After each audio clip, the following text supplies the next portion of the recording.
Hello and welcome to another Off the Shelf with JCS Wildlife. My name is Chris, and today one of my favorite things, we're going to be talking about bluebird houses.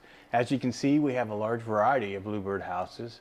We have the Peterson, we have this one which has a camera built into the top so you can watch it on your phone, which is something we'll get into a little bit more. We have our standard ultimate bluebird boxes, and just this particular one I'm going to show you guys. So this is our ultimate bluebird house. It comes in 3 different colors, as you can see, the tan and the green and then the blue. This is my favorite color. It has an opening on this side that's for clean out, which allows you to clean out the box in between nesting. And then this side is your view, which has a plexiglass, so this allows you to open it up and view it without disturbing the nest, because if we didn't have this plexi, the nest would be up against here and you would be disturbing the nest when you go to open this. So this plexi helps with that. One of the questions we get asked a lot is, how do I attract a bluebird to my yard? And a lot of people start to think, hey, I'm going to attract it by certain types of food. Yes, that is very important. But really one of the best ways is actually putting up a bluebird house. So some of the things you might want to keep around to attract them is make sure you have a bluebird house, number 1. Number 2, provide water. Having native plants to your location that's similar to a berry type bush. Keeping the nesting material, and a lot of people say, well, what do you mean keeping the nesting material? Do I mean buying something? No, what I mean is, don't pick up your clippings. Make sure you have some leaves there, little twigs. I'm not saying you go out and you arrange it all pretty in your yard. Just don't be so neat in your yard, because they use that stuff to build their nest. Don't use pesticides in your yard. It's another key thing. So typically, bluebirds will lay their eggs in February to March in our warmer states. Or northern states where it's a little bit cooler, they will do normally between March and April is when they'll start. So always keep that in mind. You want to try to have your bluebird houses up at least a month or 2 prior to that, because then they'll start scouting and looking for these different types of bluebird houses. On the food source, you want to make sure that we have listed down below of some different types of foods that you can provide to attract them to your area. So some fun facts. Bluebirds can live between 6 to 10 years, so if you have a good bluebird box, you can expect them year after year, and usually they'll raise 2 broods a year. Bluebirds can see their meals about 50 yards away, which that's incredible, and that includes high grass or trees, and you know, so they're pretty good at seeing their food source. The western bluebirds can fly about 45 miles an hour when they need to.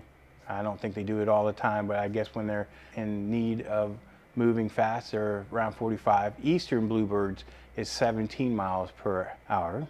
Male bluebirds are your bright color birds, while the females have a duller shade to them. So I'd like to go over our bluebird house with the camera in it real quick. So this is one of our newer products that we just came out about 4 months ago, maybe 5 months ago. And we've been lucky, we have one set up in our yard, and we've had 2 nests in it so far, and it's been really fun watching building the nest and laying the eggs and them taking care of them.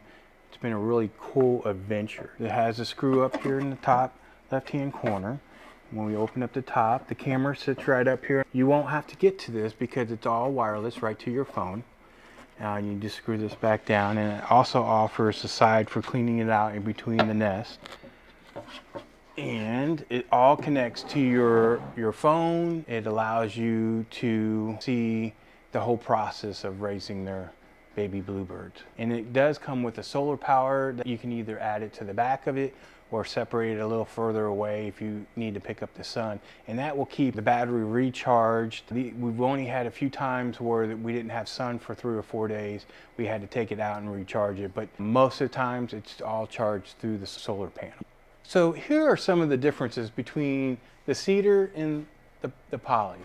The biggest difference is your cedar is going to last you probably around 5 to 8 years, And then it will be a little bit more difficult to clean it, because when you take out the nesting material, you want to clean it really well so no germs get carried on to the next year. Now with the poly, you're looking at probably around 50 years this will hold up, and it will be easier to clean. You'll simply remove the material and you'll spray it with your cleaner and then wipe it out, and you won't have to worry about anything getting soaked into the walls of the birdhouse. So when you're choosing between an eastern or western bluebird house, we have some great information in our customer service. By letting us know what your location is, what state you're in, we can tell if you should put up an eastern or a western bluebird house. Also, you want to make sure you have it facing east, preferably towards an open field or a lightly wooded area.